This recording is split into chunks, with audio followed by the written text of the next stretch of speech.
রমজানুল মুবারকের এই 30টা রোজা রাখার পর আমাদের জন্য বড় বড় 7টা মেসেজ রয়েছে। রমজানের পরবর্তী যেই আমালগুলো আমাদের করতে হবে, এর মধ্য থেকে 1 নাম্বার যে আমল সেটা হচ্ছে ইখলাসের আমল। ইখলাসের সাথে আমল করা, কেননা আল্লাহ রাব্বুল আলামিনের কাছে ওই আমলটাই গ্রহণ হয় যেটা আল্লাহর জন্য হয়।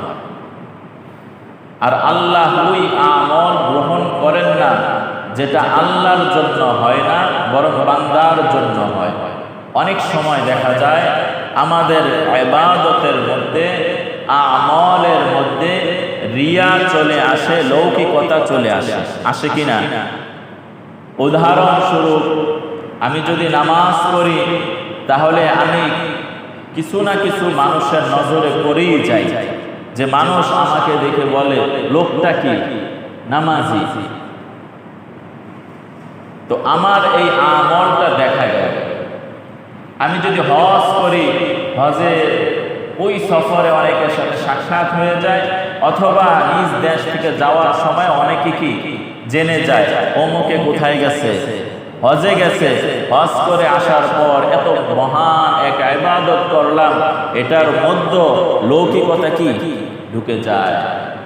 দান খায়রাত যাকাত প্রদান করলাম, প্রকাশ্য আমল, এটার মধ্যে লৌকিকতা, লোক দেখানো, এটা দিলের মধ্যে এসে যায়। রোজাদার ব্যক্তি না খেয়ে থাকে, গোপনে 1 গ্লাস 2 গ্লাস পানি খাইলে পৃথিবীর কেউ না দেখলো, আল্লাহ তো দেখে। কিন্তু রোজাদার ব্যক্তি গোপনও কি করে না, খাবার খায় না। তাহলে এই রোজাটা কার জন্য? আল্লাহর জন্য। তো রোজার শিক্ষা হচ্ছে যে এই যে ইবাদত, এই যে রোজার যে ইবাদত, এটা একমাত্র আমার জন্যই। সুতরাং রোজা থেকে অন্য সব আমলের উপর এটা প্রয়োগ করতে হবে যে আমার নামাজ এটা আল্লাহর জন্য, আমার কোরবানি এটা আল্লাহর জন্য, আমার দান সাদকা আল্লাহর জন্য, আমার হক কথা আল্লাহর জন্য, মানুষকে ভালোবাসবো আল্লাহর জন্য, মানুষের সাথে বিদ্বেষ রাখবো সেটাও আল্লাহর জন্য। অর্থাৎ সব ইবাদতের মধ্যে আল্লাহকে কি করতে হবে? সামনে রাখতে হবে। এটা হচ্ছে ইখলাস। এই ইখলাস যদি সামনে রাখতে পারি তাহলে এটা হচ্ছে রমজানের শিক্ষা। অন্য সব আমলের মধ্যে এই ইখলাস কি করতে হবে ভাই? ফিট করতে হবে। যদি ফিট করতে পারি তাহলে রোজা কাজে লাগছে, তাহলে রোজা কি কাজে লেগেছে। আর যদি ওই রমজানে রোজার জায়গায় রোজা আছে আর বাকি 11 মাস আমি আমার মতো কি করি? আমল করি। ইসলাহে নফস, নিজের আত্মশুদ্ধির দিকে যদি খেয়াল না করি, যেই সেই চলতে থাকে। ভিতরগতভাবে ঠিক হওয়া, বাহিরগতভাবে আলহামদুলিল্লাহ পাক্কা নামাজি, বাহিরগতভাবে বিশাল জুব্বা, বাহিরগতভাবে চাপদারি, বাহিরগতভাবে সুন্দর কথা, বাহিরগতভাবে ভালো ব্যবহার, কিন্তু ভিতরে খারাপ। তো আল্লাহ বলে যে তোমার এই আমল নেওয়া হবে না। রমজানের এটাই শিক্ষা, যেই আমল একটা রোজা রেখেছি এটা আল্লাহর জন্য, তো আমার সব ইবাদত হবে কার জন্য? আল্লাহর জন্য। এটা বিতর্কতভাবে নিজের কি করা? সংশোধন করা। এই বিষয়টা আল্লাহ তাআলা পবিত্র কোরআনুল কারীমের সূরাতুল বাইয়িনার 5 নম্বর আয়াতের মধ্যে আল্লাহ বলেন, আল্লাহ রাব্বুল আলামিন সূরাতুল বাইয়িনার 5 নম্বর আয়াতের মধ্যে বলেন, ওয়া মা উমিরু ইল্লা লিয়া'বুদুল্লাহা মুখলিসিনা লাহুদ্দীন। আল্লাহ রাব্বুল আলামিন বলেন, পৃথিবীর সমস্ত বান্দাদেরকে এই বিষয় আদেশ করা হয়েছে যেন দ্বীনুল ইসলাম, ইসলামের সমস্ত কাজগুলো যেন ইখলাসের সাথে হয়। ইখলাসের উপর আমল করার জন্য পৃথিবীবাসী আদিষ্টিত হয়েছে। কেননা হুনাফা ওয়া ইউকিমুস সালাহ, ويؤتوا الزكاة وذلك دين القيمة আল্লাহর জন্য যে ইবাদতগুলো করবে তার মধ্যে থেকে অন্যতম হচ্ছে সালাত, নামাজ পড়বে আল্লাহর জন্য, যাকাত প্রদান করবে আল্লাহর জন্য। আর আল্লাহ বলেন এটাই হচ্ছে নির্দিষ্ট দিন, এটাই হচ্ছে সঠিক দিন।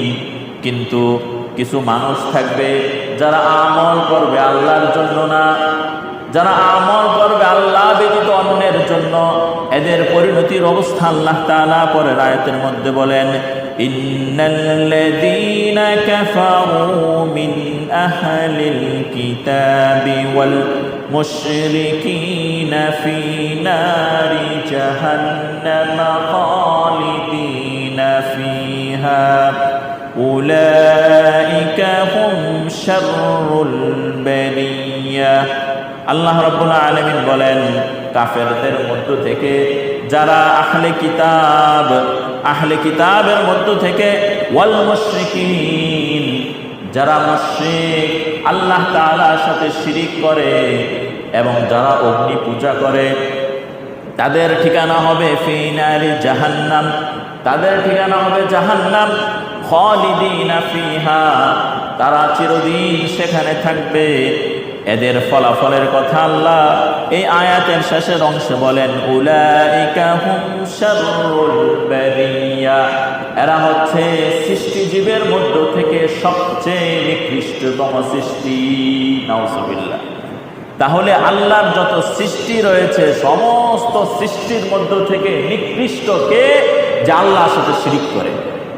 বলেন সৃষ্টিজীবের মধ্য থেকে সবচেয়ে নিকৃষ্ট সৃষ্টি কে? যে আল্লাহর সাথে শিরিক করে, যে আল্লাহর নাফরমানি করে, সে নিকৃষ্ট। এবার দেখেন সৃষ্টির মধ্য থেকে তো কুকুরও আছে, অথচ কুকুর আমরা বলি নিকৃষ্ট প্রাণী, তাই না? সৃষ্টিজীবের মধ্য থেকে রয়েছে শুকুর, এটা আগাগোড়া পুরাটাই নাপাক।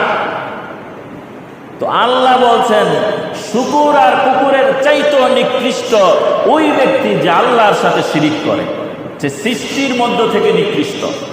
পৃথিবীর বুকে কত সৃষ্টি আল্লাহর আছে বলতে পারবো আমরা? এমন হাজারো সৃষ্টির কথা আমরা আমাদের কান পর্যন্ত কি আসে নাই। অনেক সময় এমন হয় যে এমন এমন কথা শুনি আগে আর শুনি নাই, হয় কি না? আল্লাহু আকবার। আগে দেখতাম ওই যে আপনার এক চ্যানেলের মধ্যে আজগুবি জিনিস দেখায়, আজব আজব জিনিস দেখায়, নদীর নিচে কি আছে, বিশাল ভান্ডার, এগুলো দেখায়। জঙ্গলের গহীন জঙ্গলের মধ্যে আল্লাহ তাআলা এত সুন্দর সুন্দর সৃষ্টি যেগুলো আমাদের নিজ চোখে কখনো কি দেখি নাই। আল্লাহ তাআলা এই ধরনের সৃষ্টি রেখে দিয়েছে, আমরা জানি না। তো আল্লাহ বলেন সব সৃষ্টির মধ্য থেকে নিকৃষ্টতম সৃষ্টি যে মুশরিক, সব সৃষ্টির মধ্য থেকে নিকৃষ্টতম সৃষ্টি হচ্ছে যে মূর্তি পূজক, অগ্নি পূজক। আবার সুসংবাদও আছে, পৃষ্ঠা উল্টাইলে সুসংবাদ এসে করবো। আলহামদুলিল্লাহ বলেন। আল্লাহ রাব্বুল আলামিন বলেন, ইন্নাল্লাযীনা আমানু ওয়া আমিলুস সালিহাতি উলাইকা হুম খায়রুল বারিয়া। পৃথিবীর বুকে যারা আল্লাহর উপর ঈমান আনবে, ওয়া আমলে সালিহ করবে, ইন্নাল্লাযীনা আমানু, যারা ঈমান আনবে তার প্রভুর উপর, ওয়া আমিলুস সালিহাত, নেক কাজ করবে। নেক কাজ বলতে এই আয়াতের মাধ্যমে সমস্ত মুফাসসিরিন কেরাম বলেন আল্লাহর সমস্ত হুকুম সবগুলো মানাই হচ্ছে নেক আমল।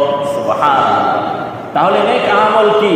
খালি নামাজ পড়া, খালি জিকির করা না। নেক আমল হচ্ছে প্রভুর পক্ষ থেকে সব আদেশগুলো পালন করা, সব কি নেক কাজ। এখন এক মানুষ তো সব করতে পারে না। এক মানুষ কি সব গুণে গুণান্বিত হয়? হয় না। কথার কথা, এক লোকের টাকা আছে অনেক, কিন্তু সে মানুষের ঘরে ঘরে যা টাকা পৌঁছানো ওনার পক্ষে কিনা সম্ভব না, উনি ব্যস্ত মানুষ। আরেক লোকের টাকা নাই, সময় আছে, তাহলে উনি টাকা দিয়ে সহযোগিতা করলো, আরেকজনের শ্রম দিয়ে কি করলো? সহযোগিতা করলো। দোনোটাই নেকের কাজ হয়েছে। বুঝে আসছে ভাই?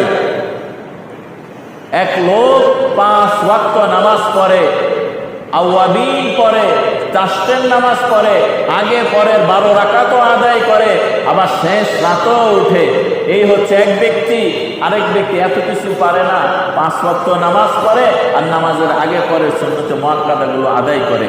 তাহলে উনিও ভালো কাজ করছে, আর উনি যে একটু বেশি করছে, উনি একটু বেশি করছে, আল্লাহর কাছে বেশি পাবে।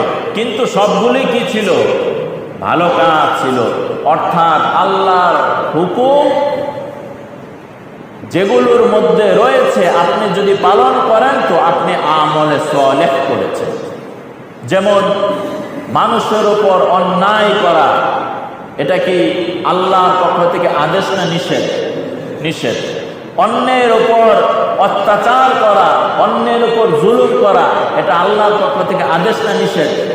তাহলে নিষেধ। তো এই নিষেধটা যদি আপনি মানতে পারেন তাহলে আপনি নেক কাজ করেছেন।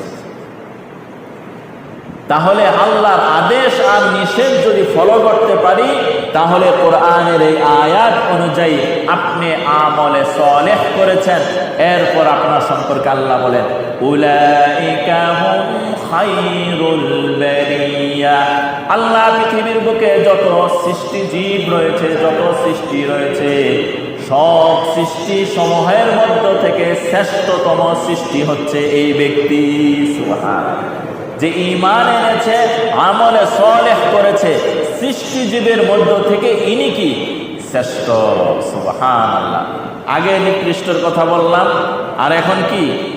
সৃষ্টিজীবের মধ্য থেকে ওই ব্যক্তি শ্রেষ্ঠ যিনি ঈমান এনেছে, আমলে সালেহ করেছে। এবার একজন ব্যক্তি ঈমান আনে নাই, জিন্দেগি ভর দান করতেছে, উনি শ্রেষ্ঠ না? উনি শ্রেষ্ঠ? একজন ব্যক্তি অনেক ভালো কাজ করে কিন্তু সে ঈমান আনে নাই, তাহলে সে শ্রেষ্ঠ না? আল্লাহর খাতায় উনি কি না? শ্রেষ্ঠ না। হয়তোবা সমাজের মানুষ তাকে দানবীর বলবে, সমাজের মানুষ তাকে নেতা বলবে, সমাজের মানুষ তাকে বিভিন্ন উৎসাহমূলক কথা বলবে, কিন্তু আল্লাহর দরবারে উনি শ্রেষ্ঠ হবে না। তাহলে আল্লাহর দরবারে শ্রেষ্ঠ হওয়ার জন্য 1 নাম্বার আমল কি? ঈমান আনা। বলেন, 1 নাম্বার আমল। 2 নাম্বার আমল হচ্ছে নেক আমল করা, আমলে সালেহ করা। তো ঈমানটা আনতে হবে কেমন? ওই ঈমান যেই ঈমানের মধ্যে শিরিক নাই। বলেন, ঈমানটা হতে হবে শিরিক মুক্ত ঈমান। বলেন, শিরিক মুক্ত ঈমান। এমন একটা ঈমান লাগবে, কারণ 2 শব্দ বলতেছে সৃষ্টির মধ্য থেকে শ্রেষ্ঠ, 2টা আমলের কথা বলছে, ঈমান আমলে সালেহ। কি বুঝবেন? অনেক ব্যাখ্যা সাপেক্ষ। তো আমি একটু বললাম যে ঈমানের মধ্যে আপনি এতটুকু ভিতরে রাখেন যে আমার ঈমানটা হতে হবে শিরিক মুক্ত, কোনো শিরিকের ধারে কাছেও আমি কি যাব না ইনশাআল্লাহ। আমলে সালেহের ব্যাপারে কি বললাম? আল্লাহর প্রতিটা আদেশ মানা আমলে সালেহ, আল্লাহ তাআলার প্রতিটা নিষেধ মানা আমলে সালেহ। তাহলে ঈমান আর আমলে সালেহ সুসংবাদ হচ্ছে সৃষ্টির মধ্য থেকে আপনি শ্রেষ্ঠ। আল্লাহ তাআলা আমাদেরকে এই আমল করার তৌফিক দান করেন। আরো সুসংবাদ আছে। আল্লাহ বলেন, জাযাউহুম ইনদা রাব্বিহিম জান্নাতু আদনিন তাজরি মিন তাহতিহাল আনহারু খালিদিনা ফিহা। যে ব্যক্তি ঈমান আনবে, আমলে সালেহ করবে, আল্লাহ রাব্বুল আলামিন সৃষ্টিজীবের মধ্য থেকে শ্রেষ্ঠতম সৃষ্টি আখ্যায়িত করেছেন। অতঃপর তার ইন্তেকালের পর তাকে এমন এক প্রতিদান দেওয়া হবে, ইনদা রাব্বিহিম, তার প্রভুর পক্ষ থেকে, জান্নাতু আদন। জান্নাতের অনেকগুলো সুন্দর সুন্দর নাম রয়েছে, তার মধ্য থেকে একটি নাম এটাও জান্নাতু আদন। জান্নাতু আদনের অর্থ হচ্ছে চিরস্থায়ী বাসস্থানের স্থান। ওই চিরস্থায়ী বাসস্থানের স্থানের নাম হচ্ছে জান্নাতু আদন। আল্লাহ রাব্বুল আলামিন বলেন জান্নাতু আদনটা কেমন হবে?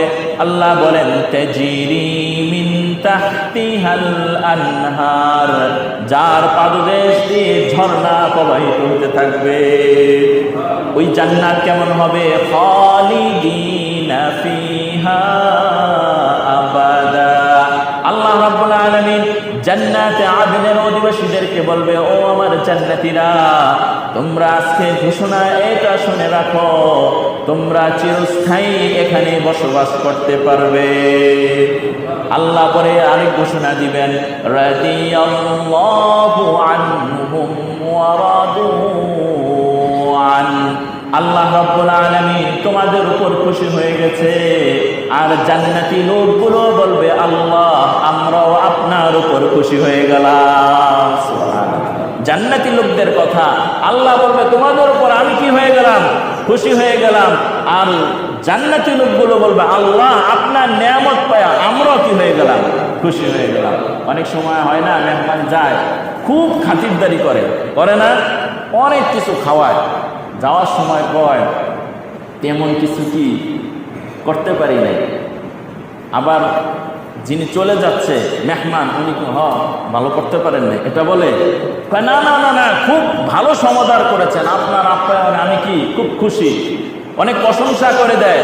তো দুনিয়ার সৌজন্যতা যদি এমন হয়, তো আল্লাহর সৌজন্যতা কেমন দেখেন। সুবহানাল্লাহ। আল্লাহ বলেন জান্নাতীদেরকে, ও জান্নাতীরা আমি তোমাদের উপর খুশি হয়ে গেলাম। আর জান্নাতীরা কি বলবে? আল্লাহ আমরাও কি হয়ে গেলাম? খুশি হয়ে গেলাম। এই যে এত কিছু কেন, এই যে এত কিছু সাজায় গোছায় যে কথাগুলো বললো, ফলাফল কেন এই কথাগুলো এভাবে হবে কিভাবে? আল্লাহ বলেন, যালিকা লিমান খাশিয়া রাব্বা।